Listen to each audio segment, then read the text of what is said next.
இயேசு கிறிஸ்துவிடமிருந்தும் உங்கள் அனைவருக்கும் கிருபையும் சமாதானம் உண்டாவதாக. ஆமென். திருத்துவ பண்டிகைக்கு பின்வரும் 8ஆம் ஞாயிறாகிய இந்த நாளிலே கர்த்தருடைய வார்த்தையை தியானிக்க தெரிந்து கொள்ளப்பட்ட வேத பகுதி பரிசுத்த மார்க் எழுதின சுவிசேஷம் 6ஆம் அதிகாரம் வசனங்கள் 30 44 வரை உள்ள பகுதி. இதை நம்ம ஏற்கனவே வாசித்திருக்கிறோம். இது நம்ம எல்லாருக்கும் தெரிந்த ஒரு சம்பவம், ஒரு நிகழ்வு. ஆகவே ஆண்டவரை நோக்கி ஜெபித்து நாம் நேரடியாக செய்தி கடந்து செல்வோம். ஆண்டவரை நோக்கி ஜெபிப்போம். துதிகளின் மத்தியிலே வாசமா இருக்கிற எங்கள் ஆண்டவரை, இந்த காலை வேளைக்காக நமக்கு நன்றி செலுத்தும் சுவாமி. உடைய வார்த்தையை கேட்க மக்கள் ஓடோடி வந்தார்கள். இன்றைக்கு உடைய வார்த்தை கேட்க ஆர்வம் குறைந்திருக்கிற சூழ்நிலையிலே எங்கள் தேவனாகிய கர்த்தர் வார்த்தையானவர் மாமிசமாகி கிருபையும் சத்தியம் நிறைந்தவராய் எங்கள் மத்தியில வாசம் செய்த தெய்வம் தாமே ஒவ்வொருவருக்கும் ஆண்டவரே உம்முடைய வார்த்தையை தியானிக்கின்ற, உம்மை ஆராதிக்கின்ற ஒரு பாக்கியத்தை நீர் கொடுத்து, அந்த உணர்வை நீர் கொடுத்து, உற்சாகத்தினால் நிரப்பி ஒவ்வொருவரையும் இருபது நாட்களிலே கர்த்தாவே வராத மக்கள் உள்ளதிலே என் பரிசுத்தாவிலே நீர் பேசி அவர்களை ஆயத்தப்படுத்தி உடைய ஆலயத்திற்கு கொண்டு வரும்படியாகும். உடைய வார்த்தைகளை அவர்கள் தாராள இருதயத்தோடு கர்த்தாவை கேட்டு உடைய வார்த்தையின்படி நடந்து கேட்ட சாட்சிகளாக ஜீவிக்க நீரை அனுகிரகம் செய்ய வேண்டுமாய் எங்கள் ஆண்டவரை இயேசு கிறிஸ்துவின் மூலமாக ஜெபிக்கிறோம் பிதாவே. ஆமென். கிறிஸ்துக்குள் பிரியமானவர்களே, கடந்த வாரத்தின் தொடர்ச்சியாக இந்த செய்தியை நாம் பார்க்கிறோம். கடந்த வாரத்திலே யோவான் அவர் இரத்த சாட்சியாக மரித்த அந்த நிகழ்வை நாம் பார்த்தோம். அப்படி மரித்த அவர் மறுபடியும் உயிரோடு வந்திருக்கிறார் என்று சொல்லி ஏரோது அந்திபாஸ் அவன் சொன்னதையும் கடைசியில அது யோவான் என்பதை எல்லாரும் அறிந்தார்கள். அவர் நீதி நியாயத்திற்காக குரல் கொடுத்தது நிமித்தமாக அவர் தலை வெட்டப்பட்டது, அவர் மரித்தார். இந்த நாளிலே பார்க்கின்ற போது ஆண்டவருடைய சீஷர்கள் அதற்கு முன்பதாக கடந்த வாரத்துக்கும் அதற்கு முந்தைய வாரத்தில் பார்க்கின்ற போது ஆண்டவராகிய இயேசு கிறிஸ்து தன்னுடைய மக்கள் மத்தியிலே, தம் வாழ்ந்த மக்கள் மத்தியிலே அங்கே அவர் ஊழியம் செய்கிறார்.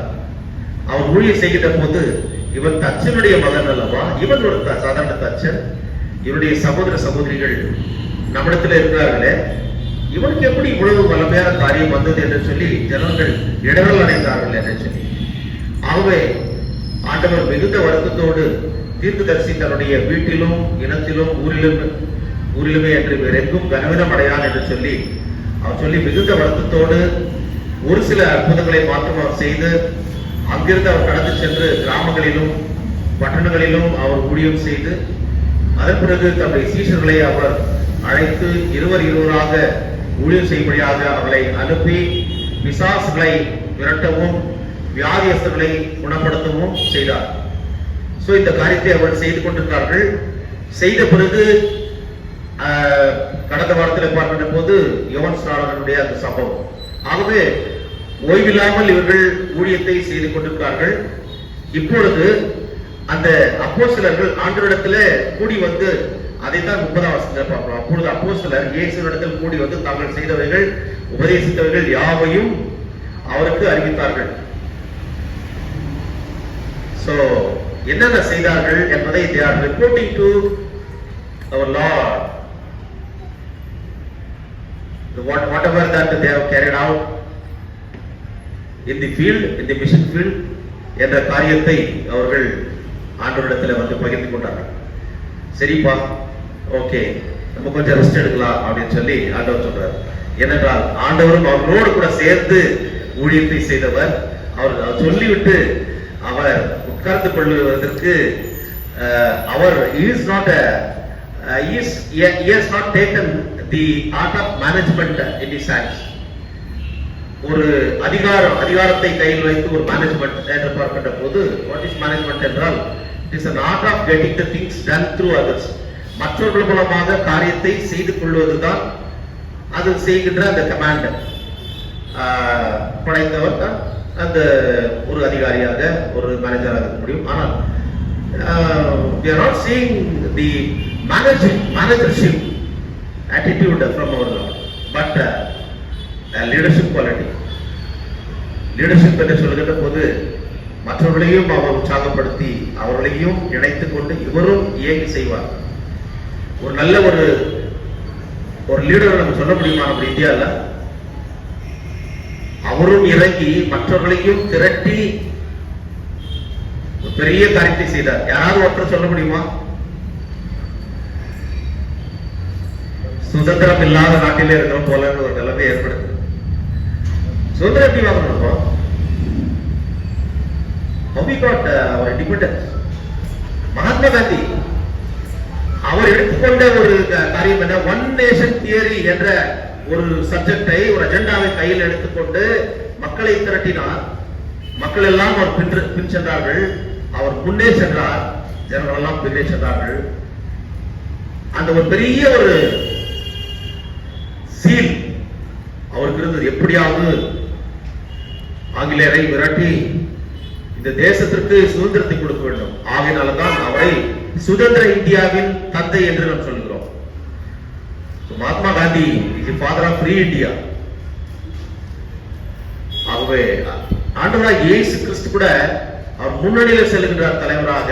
அவரும் செய்கிறார், மற்றவர்களையும் செய்ய வைக்கிறார். இப்போ அவர்கள் செய்த காரியங்கள் எல்லாம் வந்து ஆண்டவரத்தில் ஒப்புவிக்கிறார்கள். 30ஆம் வசனத்தில் பார்க்கிறோம்.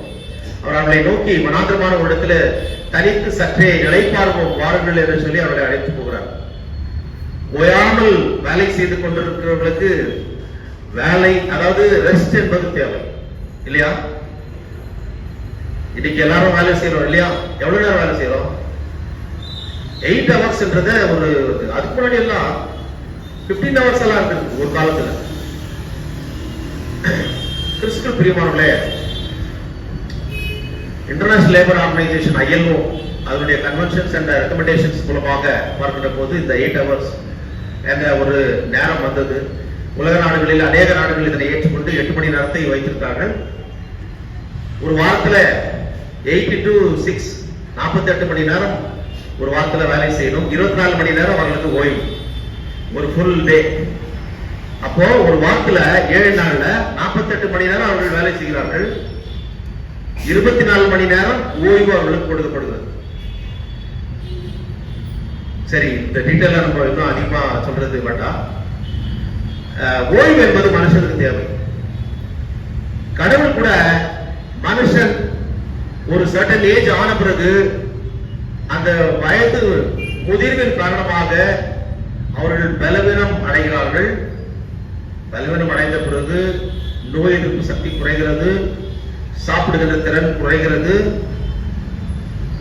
நடக்கின்ற மற்ற எல்லா காரியங்களிலும் அவர்கள் தளர்ச்சி அடைகிறார்கள். ஆகவே அவர்களுக்கு ஓய்வு கொடுக்கிறார். ஆகவே அவரோடு அழைத்துக் கொள்கின்ற ஒரு காரியத்தை தான் மரணத்தின் மூலமாக பார்க்கிறோம். ஆகவே மரணம் என்பது முடிவல்ல. ஒரு மெஷின் எடுத்துக்கொண்டால் கூட ஒரு மோட்டார் இல்ல ஒரு கீபோர்டு பாருங்க, எவ்வளவு வருஷம் வரும்னா இதுக்கு வந்து ஒரு டைம் ஃப்ரேம் பிக்ஸ் பண்ணிருப்பாங்க. அந்த நாட்கள் வரைக்குமா அதன் பிறகு அது ஸ்கிராப்பா நம்ம யூஸ் பண்ணிக்கலாம்.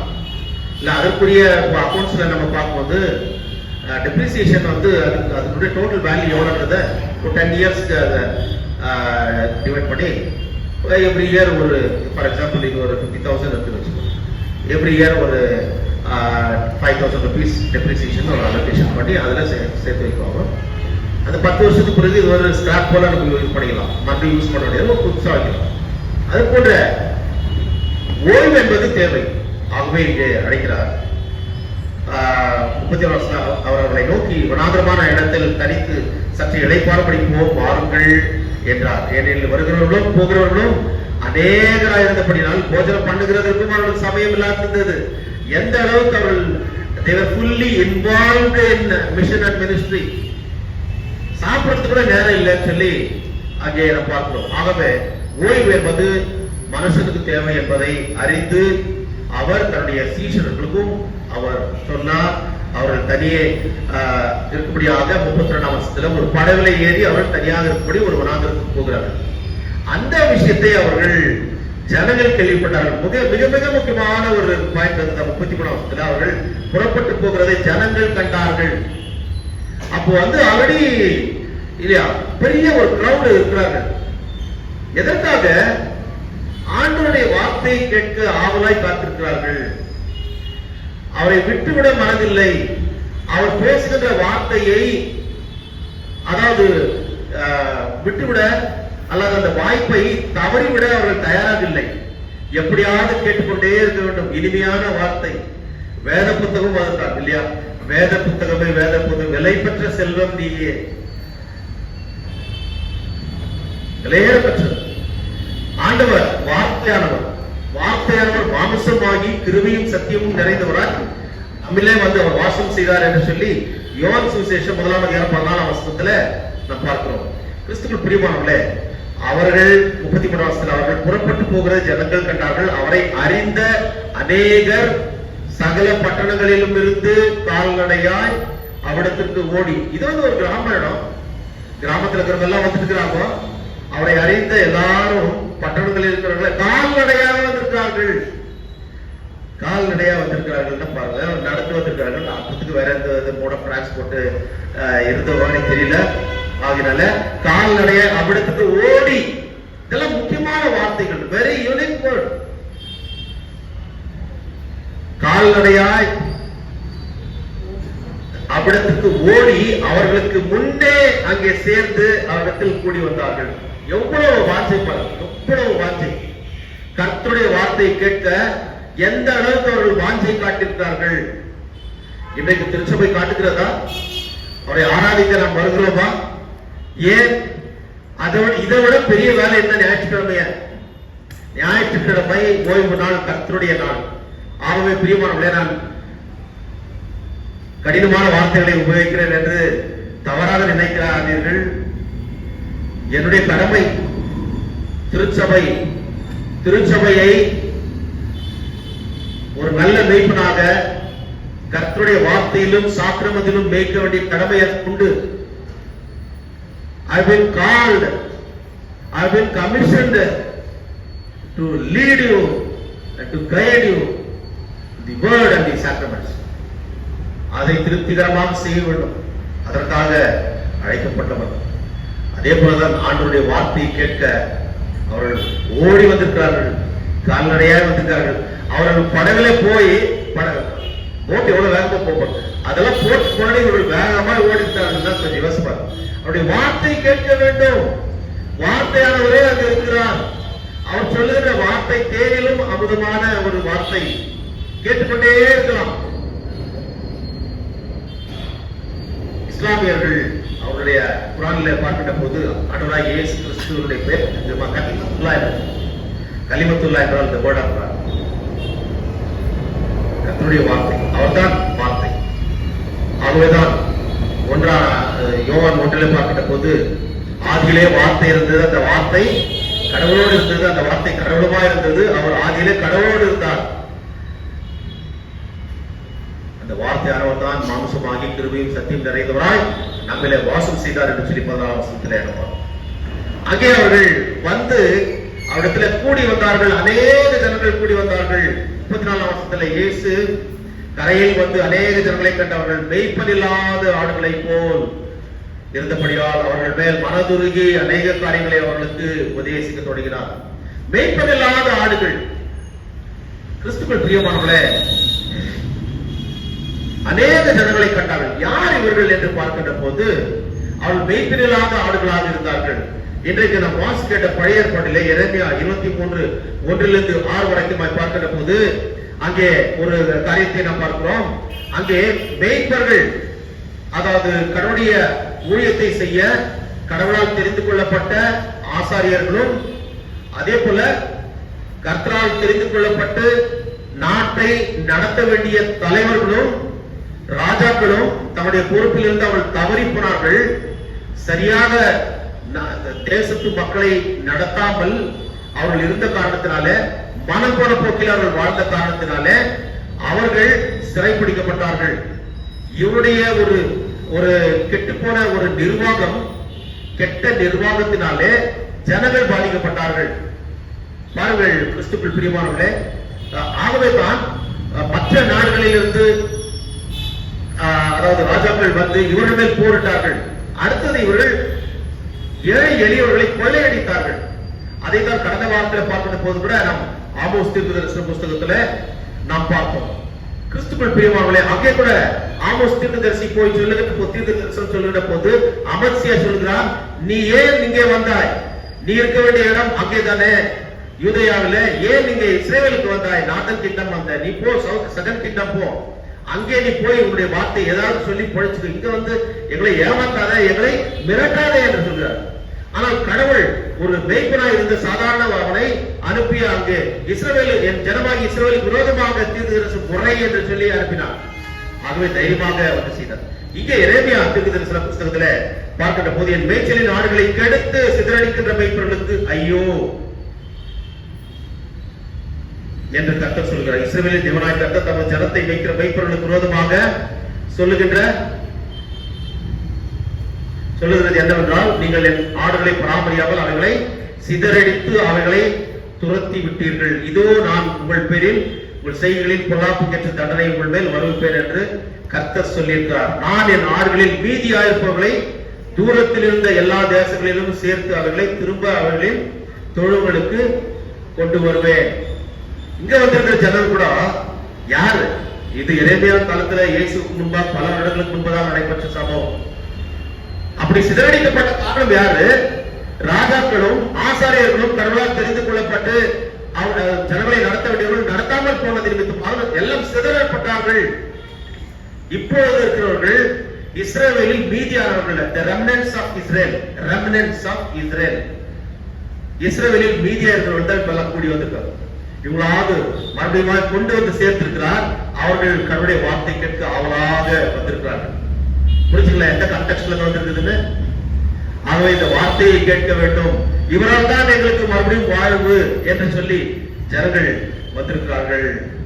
கிறிஸ்துக்குள் பிரியமானவர்களே, அந்த யாத்திரைமா இது கடைசியில பார்க்க, இந்த எரேமியா தீர்க்கதரிசன புஸ்தகத்துல 23ஆம் அதிகாரம் அந்த கடைசி 6ஆம் வசனத்துல தாவீதினுடைய 5ஆம் வசனத்துல பார்க்கும்போது, தாவீதினுடைய வேரில் இருந்து ஒருவர் எழும்புவார். அவர் யார் என்றால் யாரு? இயேசு கிறிஸ்து. அவருக்கு பேர் என்ன? 6ஆம் வசனத்துல பார்க்கிறோம், அவருக்கு இடும் நாம் நமது நீதியா இருக்கிற கர்த்தர் என்பது. அவர் பேர் என்ன? நமது நீதியா இருக்கிறவர் கர்த்தர், நமது நீதி. நமது நீதி யெகோவா சித்கேன் என்ற அர்த்தம். எபிரேய வார்த்தையில யெகோவா யாவே சித்கேனோ என்று அர்த்தம், எங்களுடைய நீதி. So and this is the name by which you'll be called, the Lord is our righteousness. எங்களுடைய நீதி. தந்தை பெர்மாஸ் கூட இந்த பாட்டை எழுதும்போது, ராஜாவும் மாளிகையில் என்ற பாட்டுல அப்படியே எழுதும்போது, எங்கள் நீதியே யெகோவா சித்கேன்னு சொல்றாருல, இந்த இடத்துல தான் வந்தது எங்கள் நீதி. கடவுளுடைய இன்னொரு பேர் என்ன? எங்கள் நீதி. Is our righteousness. ஆகவேதான் நீதி நியாயத்திற்காக தன்னுடைய ஜீவன் போனாலும் கூட பரவாயில்லை என்று சொல்லி கடந்த வாரத்துல யோவான் ஸ்நானனை நாம் பார்த்தோம். நீயும் நானும் கூட இந்த நீதி நியாயத்திற்காக நிற்க வேண்டும். அநீதியை பார்த்து சும்மா இருக்கக்கூடாது, குரல் எழுப்ப வேண்டும். நம்முடைய எதிர்ப்பை பதிவு செய்துதான் ஆக வேண்டும். இல்லை என்றால் அநீதிக்கு துணை போகிறோம் என்று அர்த்தம். கிறிஸ்துக்குள் பிரியமானவர்களே, ஆகவே இப்பேற்பட்ட நீதி உள்ள கடவுள் இங்கே வந்திருக்கிறார். வார்த்தையாளர் அவருடைய வார்த்தை கேட்க ஜனங்கள் ஓடி வருகிறார்கள். அவர்கள் மெய்ப்பெறில்லாத ஆடுகள். இப்ப யார் அவர்கள்? மெய்ப்பெறில்லாத ஆடுகள். சங்கீத புஸ்தகத்துல 100ஆம் சங்கீதம் 3ஆம் வசனத்துல நான் பார்க்கின்ற போது அங்கே ஒரு வசனம் மிக அழகாக இருக்கும். சங்கீதம் 103, கர்த்தரே தேவன் என்று அறியுங்கள், நாம் அல்ல அவரே நம்மை உண்டாக்கினார், நாம் அவர் ஜனங்களும் அவர் மேய்ச்சலின் ஆடுகளுமா இருக்கிறோம். So he is our shepherd, he is our chief shepherd. 1 பேதுரு 5ஆம் அதிகாரம் 6ஆம் வசனத்திலே நாம் பார்க்கின்ற போது, பிரதான மேய்ப்பர் வருகின்ற போது மேய்ப்பர்களாக இருக்கின்ற நாங்களும் கூட மந்தையை மேய்த்த நாங்கள் அவருக்கு கணக்கு ஒப்புவிக்க வேண்டும் என்று இருக்கிறது. 1 பேதுரு 5ஆம் அதிகாரத்துல 1லிருந்து 6 வரைக்கும் நீங்கள் படித்துக் கொள்ளுங்கள். அங்கே பிரதான மேய்ப்பர் என்று சொல்லி கடவுளை அங்கே பேதுரு அப்போஸ்தலன் சொல்லுகிறார். இங்கே நாம் பார்க்கின்ற போது நாம் அவர் ஜனங்களும் அவர் மேய்ச்சலின் ஆடுகளுமா இருக்கிறோம். Know that the Lord, He is God. It is He who made us and we are His. We are His people and the sheep of His pasture. ஆகவே நம்மை மேய்க்கிறவர் இவர்தான். ஆகவேதான் இந்த வார்த்தையை கேட்க மேய்ப்பன் இல்லாத ஆடுகள் இல்லையா ஆடுகளாக ஓடி வருகிறார்கள். அவர்களை பார்த்து அவர்கள் மேல் மனதுருக்க முடியவராய் அநேக அவர்கள் மேல் மனதுருகி அநேக காரியங்களை அவர்களுக்கு உபதேசிக்க தொடங்கினார். கிறிஸ்துக்குள் பிரியமானவர்களே, மேய்ப்பன் இல்லாத ஆடு என்று பார்க்கின்ற போது இன்றைக்கு நம்ம வாசிக்க கேட்ட சங்கீதம் 23 பார்க்கின்ற போது தாவீது ராஜா பெரிய ராஜா அவர் சொல்லுகிறார், நான் என்னால் வாழவில்லை, என்னை நடத்துகிறவர் கடவுள். நான் ஒரு ஆடு, என்னை மேய்ப்பிக்கிற என்னை மேய்க்கிற கடவுள் அவர் மேய்ப்பன், நல்ல மேய்ப்பன் என்று சொல்லுகிறார். அவர் என்னை நடத்துகிறார்.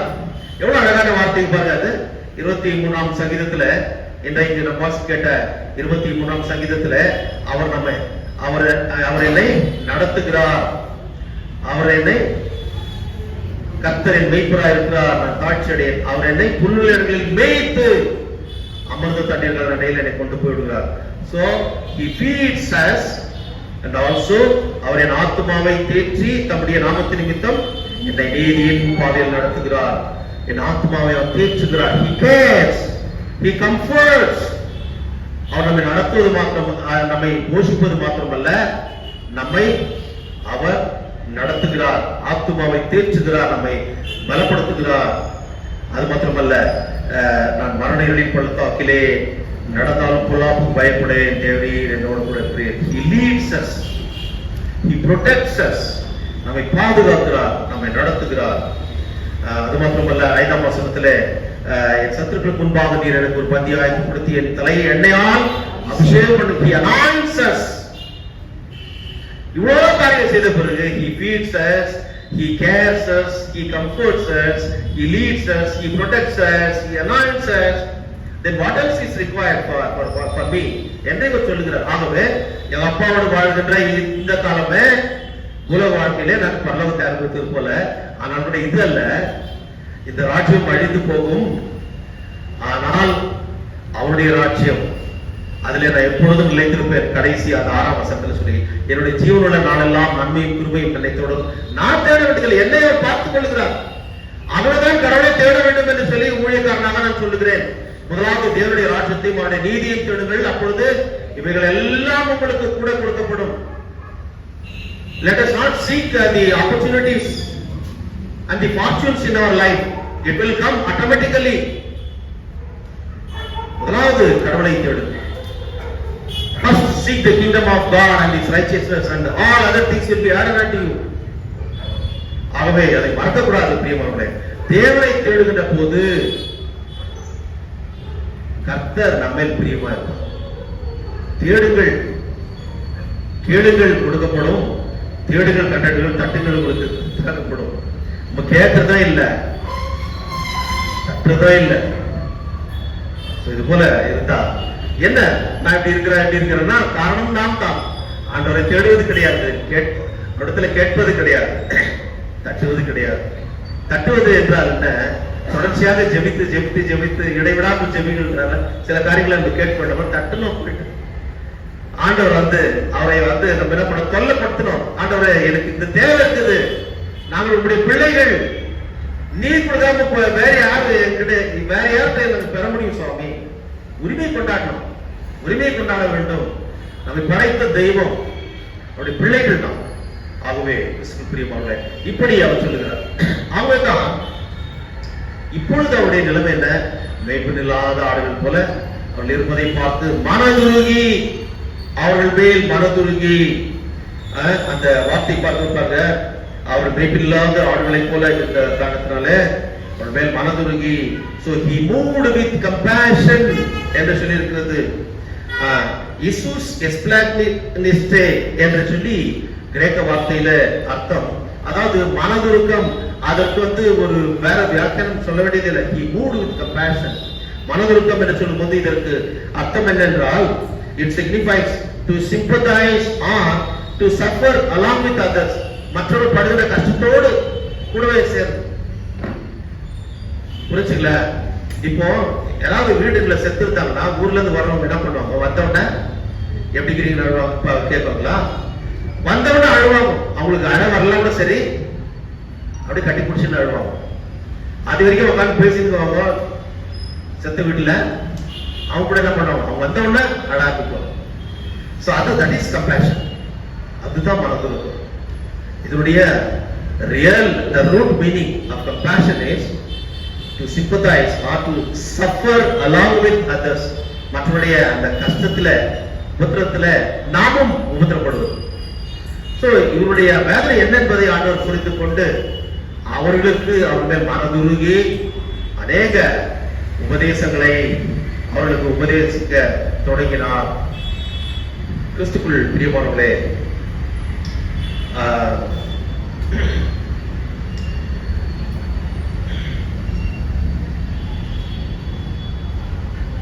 இந்த மனதுருக்கம் நிறைந்த கடவுளை பற்றி நாம் பார்க்கின்ற போது ஏசாயா தீர்க்க தரிசன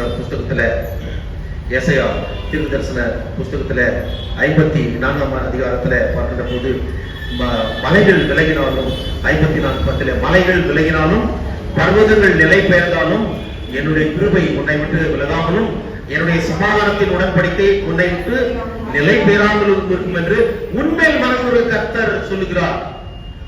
மனதுருக்கமுடையவர் உன்மேல் என்று பார்க்கின்ற போது he pays attention on each and every single individual.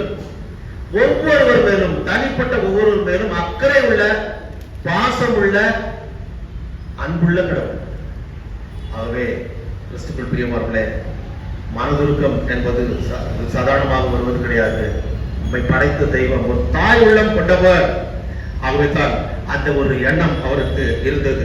கிறிஸ்துக்குள் பிரியமானவர்களே, நம்ம 136 சங்கீதத்துல 23 பாருங்க, நம்முடைய தாழ்விலே நம்மை கண்ணோக்கினவரை துதியுங்கள், அவர் நல்லவர், அவர் கிருபை என்றும் உள்ளது. இல்லையா? இந்த மக்கள் அவருடைய ஹம்பிள்னஸ், அவர்களுக்கு வேற வழி இல்ல. Jesus is the only source of life for them. அந்த வார்த்தை என்ற மன்னாவினால பிழைக்கும்படியாக அவர்கள் போகிறார்கள். அவர்களுக்கு ஆண்டவர் சொல்லுகின்ற ஒரு காரியம் என்ன? நடந்த காரியம் என்ன? அநேக காரியங்களை உபதேசித்தார். உபதேசிக்க 35 வசனத்துல பாருங்க, வெகு நேரம் சென்ற பின்பு அவருடைய சீஷர்கள் வருகிறார்கள். சாயங்காலம் ஆயிடுச்சு, அதிக நேரம் ஆயிடுச்சு, வனாந்தரமான இடமும் சரியில்லை, எப்படியாவது அனுப்பி விட்டுருக்கணும் அப்படின்னு அவருடைய எண்ணம் என்ன? எப்படியாவது போயிட்டு. கூட இருக்கிறவர் பெரிய அற்புதத்துக்கு சொந்தக்காரர், அற்புதத்தின் தேவன் என்பதை அவள் மறந்து போனார்கள். அவள் சொன்ன ஒரு காரியம், அப்ப ஆண்டவர் சொல்கிறாரு, இவர்கள் இப்ப போனாதான் கிராமங்களுக்கும் மற்ற பட்டணங்களுக்கும் போக முடியும், அவர்களை அனுப்பிவிட வேண்டும் என்று சொல்லி 36 வசனத்துல கடைசியில இவர்களை அனுப்பிவிட வேண்டும் என்றார்கள். ஆனால் அவர் அவர்களை நோக்கி நீங்களே இவர்களுக்கு போஜனம் கொடுங்கள் என்றார். ஒய் என்று அவர்கள் இது கேட்கும்போது ஒய் நாட் என்று இல்லையா, ஏன் கூடாது, உங்களால் கொடுக்க முடியுமே. அப்பொழுது அவர்கள் செய்கின்ற காரியம் என்ன? அவள் சொல்லுகிறார்கள், கடவுளால் முடியும் என்ற ஒரு அசைக்க முடியாத விசுவாசம் அவர்களில் குறைவா இருந்தது. அது மிக முக்கியமானது. அவருடைய கால்குலேஷன்ல போறாங்க. 200 பணத்துக்கு அப்பங்களை வாங்கியவர்களுக்கு குசிக்கும்படி கொடுக்க கூடுமோ? அப்படி வாங்கின பத்தாது. அப்போ மற்ற உலக பிரதானமான காரியங்களை குறித்து தான் அவர்கள் யோசிக்கிறார்களே தவிர இவ்வளவு பணத்துக்கு நம்ம வாங்கினாதான் முடியும், அது கூட முடியாது. ஆனால் ஆண்டவர் அற்புதங்களின் தெய்வம் அங்கே இருப்பதை அவர்கள் மறந்தே போனார்கள். அவர்கள் ஊழியம் செய்து என்ன பிரயோஜனம் என்பதை தான் இங்கே நாம் பார்க்க முடிகிறது. அவர்களுக்கும் ஒரு பாடத்தை கற்றுக் கொடுக்க வேண்டும். அவர் அங்கே ஒரு மாபெரும் அற்புதத்தை செய்ய வேண்டும். ஜனங்களுடைய தேவையை அவர் பூர்த்தி செய்ய வேண்டும்.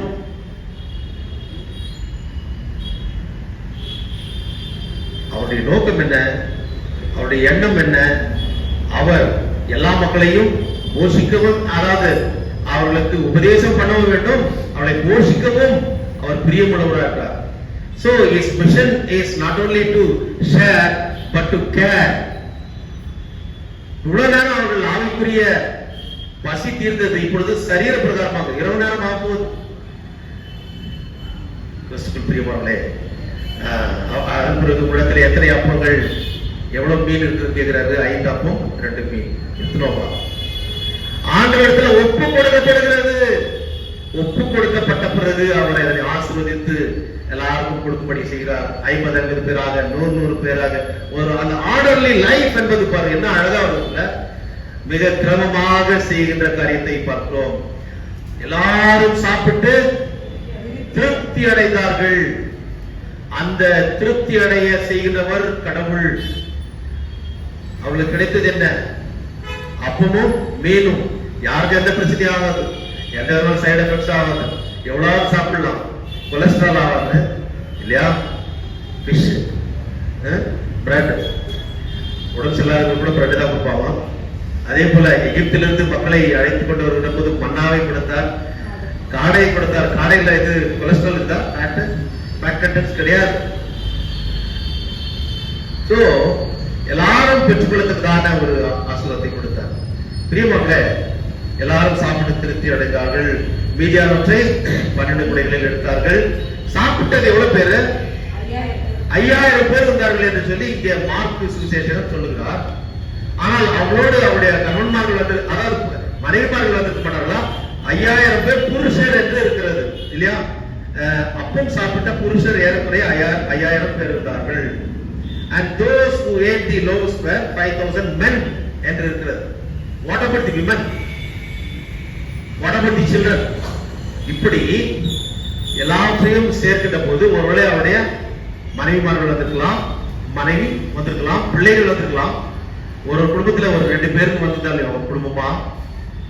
ஆகையால் தான் குடும்பமாக வாருங்கள் என்று சொல்லி திருச்சபையில வந்து ஆராதி தொழுது கொள்ளுங்கள் என்று சொல்லி நான் அந்த ஒரு ரெக்வசிஷன் நான் போடுவேன், ஒரு அறிவிப்பு போடுவேன். இவங்க ஒரு ஹஸ்பண்ட் அண்ட் ஒய்ஃப் வந்து 2 பிள்ளைகள் போயிருந்தாங்களோ எவ்வளவு பேர் ஆச்சு? மொத்தம் 20 லட்சம் பேர். 20 லட்சம் பேர். இப்படிதான் வேத அதாவது பண்டிதர்கள் சொல்லுகின்ற ஒரு காரியம். கிட்டத்தட்ட ஒரு 20 லட்சம் பேர், 20,000 பேர் சாப்பிட்டிருப்பார்கள். சாரி, 20 லட்சம் 20,000 பேர். அதுல குழந்தைகள் சாப்பிட அவர் மீனே கொடுத்திருப்பாரா? அவளுக்கு பால் கூட கொடுத்திருப்பாரு. தண்ணீரை பற்றி போடல, வனாந்தரமான இடத்துல தண்ணியை வந்திருக்கும். அவற்றையும் கொடுத்தார். திருப்தி அடைந்தார்கள் என்று இருந்தது. நீங்க எங்கேயாவது ஹோட்டல்ல போய் சாப்பிடுவா, பிரியாணி சாப்பிடுவா, பிரியாணி சாப்பிட்டு வந்தது திருப்தியா இருக்குமா? தண்ணி குடிச்சு கொடுத்தான். தண்ணீரையும் ஆர்டர் கொடுத்திருப்பார். அவர் ஜீவ தண்ணீர், அவர் ஜீவ அப்பம், அவர் நம்முடைய வாழ்க்கையில எல்லாத்துக்கும் எல்லாம். அவரை விட்டால் நமக்கு வேறு வழியே இல்லை. ஆகவே பிரியமானவர்களே, இந்த தெய்வம் பெரிய அற்புதங்களின் தெய்வமாக இருக்கிறார், அடையாளங்களின் தெய்வமாக இருக்கிறார். சொல்லுவது மாத்திரமல்ல, அவர்களை வார்த்தையினாலே போஷிப்பது மாத்திரமல்ல, சரீர பிரகாரமாகவும் போஷித்தார். Doctor E. ஸ்டான்லி ஜோன்ஸ் என்ற பிரசித்தி பெற்ற உலக பிரசித்தி பெற்ற ஊழியர் சொல்லுகிற போது, a spiritual gospel without a social dimension is a soul without a body. A social gospel without a spiritual content is a body without a soul. One is ghost and other a corpse. புரிஞ்சுதாங்க சொன்னது? ஒரு சமூக அக்கறை இல்லாத கர்த்தருடைய வார்த்தையை சொல்வது என்பது உயிரற்ற ஒரு உடல், உயிரற்ற ஒரு உடல் போன்றது என்று சொல்லி. அதே போல சுவிசேஷம் இல்லாத வெறும் சமூக சேவை என்ற எண்ணத்தோடு செய்யப்படுகின்ற காரியம், அதாவது உடல் இருக்கும் உயிர் இருக்காது. ஆகவே இதை அவர் சொல்லுகின்ற போது இப்படி பார்த்தால் ரெண்டும் ஒன்று ஒரு ஆவி, இன்னொன்று பிரணம் என்று சொல்லி. ஆகவே இரண்டும் இருக்க வேண்டும்.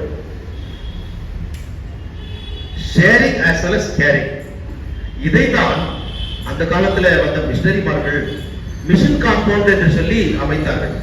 மிஷன் காம்பவுண்ட்ல கர்த்தருடைய வார்த்தை பகிர்ந்து கொள்கின்ற ஆலயமும் இருக்கும், பக்கத்துல ஒரு ஆஸ்பத்திரியும் இருக்கும், ஒரு எஜுகேஷனல் இன்ஸ்டிடியூஷன் இருக்கும், இன்னொரு ஓல்டேஜ் ஹோம் இருக்கும் இல்லையா? ஒரு டெய்லரிங்கோ இல்ல கம்ப்யூட்டர் இருக்கிற கம்ப்யூட்டர் போல மற்ற மக்களுடைய தேவைகளை சந்திக்கின்ற காரியங்களும் இருக்கும். கர்த்தருடைய வார்த்தை போஷிக்கின்ற காரியமும் இருக்கும். சரீர பிரகாரமான அவருடைய தேவைகளை சந்திக்கின்ற ஒரு காரியத்தை உருவாக்கினார்கள். அதுதான் மிஷன் காம்பவுண்ட். மிஷன் காம்பவுண்ட் புரியுதுங்களா? இன்னைக்கு மிஷன் காம்பவுண்ட்ல சர்ச்சை தவிர இது எல்லாத்தையுமே என்ன பண்றாங்க? போயிடுது, கொஞ்சம் கொஞ்சமா போயிடுது. நடந்து கொண்டிருக்கிறவர்கள் எல்லாம் மூடப்பட்டவர்களாக இருக்கிறது. மறுபடியும் திறக்கிறதுக்காக ஜெபிக்கணும். கர்த்தர் ஏற்படுத்தின காரியங்கள் அவைதான் பிரியமானவர்களே. The purpose of mission compound is aimed to render holistic service to the society. Holistic service to the society. எல்லாவற்றையும் சேர்த்து எல்லாம் நிறைந்த ஒரு கம்ப்ளீட் பேக்கேஜ் வார்த்தை சாக்கிரமந்து. இன்றைக்கு நமக்கும் கொடுக்கிற காரியம் என்ன? வார்த்தை நம்முடைய ஆவிக்கு, சாக்கிரமந்து நம்முடைய சரீரத்திற்கு இன்றைக்கும் தொடர்கிறது. ஆகவே பிரியமானவர்களே, இது ஒரு அற்புதம் என்ற ஒரு கண்ணோட்டத்தில் 5 அப்பம் 2 மீன் 5000 பேர் கொடுத்தார். அதல்ல, இதன் மூலமாக ஆவலோடு கேட்க வந்தார்கள். பரிசுத்த பவுல் திருச்சபையே, திருச்சபைக்கு வீட்டில் இருக்கிறவர்களே, தயவு செய்து வாருங்கள். இது உங்களுக்கு கர்த்தருடைய வார்த்தையின் மூலமாக சொல்லப்படுகிற ஒரு அறைகூவல். வேற எந்த இடத்தோட சொல்லல. நீங்கள் வர வேண்டும், கர்த்தருடைய வார்த்தையை கேட்க வேண்டும். என்னை எனக்கு காட்டி என் நிலைமையை மாற்றி பொன்னுலகத்தை காட்டி போகும் வழி சொல்வாயே. வேத புத்தகமே, வேத புத்தகமே, விலை பெற்ற செல்வமே, செல்வம் நீயே. அந்த வேத புத்தகத்துல இருக்கிற விஷயத்துல படித்து தெரிந்து கொண்டு அனுபவம் பெற்று இங்கே உங்களுக்கு முழு நேர ஊழியர்களாய் நீங்கள் அழைத்திருக்கிறீர்கள். ஏன் நீங்கள் வந்து கர்த்தருடைய வார்த்தையை கேட்க கூடாது, சாக்கிரமத்தில் பங்கு பெறக்கூடாது? வராதவர்களை சொல்லுகிறேன், வருகிறவர்களை உற்சாகப்படுத்துகிறேன். வருகிறவர்கள் நீங்க நேரத்துக்கு வரணும்னு சொல்லி நான் ரிக்வெஸ்ட் பண்ணிக்கிறேன். புரிச்சுக்கல? எந்த இடத்துல நாம் தவறுகிறோம் என்பதை திருத்திக் கொள்ள வேண்டும். அதோட தப்பு கிடையாது. எங்க அப்பா இஸ் வெரி பர்ஃபெக்ட். அவர் பூரணர். நம்ம பூரணர் இல்ல, குறைவுள்ளவர்கள். ஆனாலும் பூரணர் ஆகும்படி கடந்து போவோம் வாருங்கள் என்று சொல்கிறார். கர்த்தருடைய வார்த்தையினாலே இது சாத்தியமாகும். ஆகவே பிரியமானவர்களே, கர்த்தருடைய வார்த்தை கேட்ட நாம் அது டிவில போட்டா கூட வருது, யூடியூப்ல போட்டாலே வருது. உங்களுடைய சொந்த தாய் திருச்சபையில வாருங்கள், கர்த்தருடைய வார்த்தை கேளுங்கள். நீங்கள் அழைத்திருக்கின்ற போதகர் உங்களுக்கு பணி செய்ய காத்திருக்கிறேன். நீ வந்தாதானே செய்ய முடியும். நான் ஐயர் வந்த முதல் மாசத்துல சொன்னார், ஆமா செய்ய வேண்டும், செய்துதான் ஆக வேண்டும். ஏதோ வந்தோம், அதாவது ஒரு கடமைக்காக செய்து போல இல்ல, கடமை உணர்ச்சியோட செய்ய வேண்டும். அந்த ஒரு அர்ப்பணம், ஒரு டெடிகேஷன், ஒரு கமிட்மெண்ட் இருக்கின்ற காரணத்தினால உங்களை அன்போடு கூட கேட்டுக்கொள்கிறேன். திருச்சபையே, தயவு செய்து கடவுளை தேடி வாருங்கள். உங்களுடைய எல்லா தேவைகளையும் சந்தித்து உங்களை நிறைவாய் ஆசீர்வதிப்பார். அவர் பொய் பேச மனுஷன் அல்ல, மனமாறி போக மனுபுத்திரனும் அல்ல. அவர் சொல்லியும் செய்யாமல் இருப்பாரோ, வசனத்தும் நிறைவேற்றாமல் இருப்பாரோ என்று வசனம் சொல்லுது. ஆகவே வசனத்தை கேட்டு அதன்படி இந்த உலகத்திலே நாம் வாழ்ந்து வசனத்தின் மூலமாக நித்திய வாழ்விலே பங்கடைய பரிசுத்த ஆவியானவர் தாமே நம்மை பலப்படுத்தி ஆசீர்வதித்து காப்பாராக. ஆமென். எல்லாத்துக்கும் மேலான தெய்வீக சமாதானம் நம்முடைய இருதயங்களையும் சிந்தனைகளையும் கிறிஸ்து இயேசுக்குள்ளாக நம்மை பலப்படுத்தி காப்பாராக. ஆமென். ஸ்தோத்திர கீதத்தை பாடுவோம்.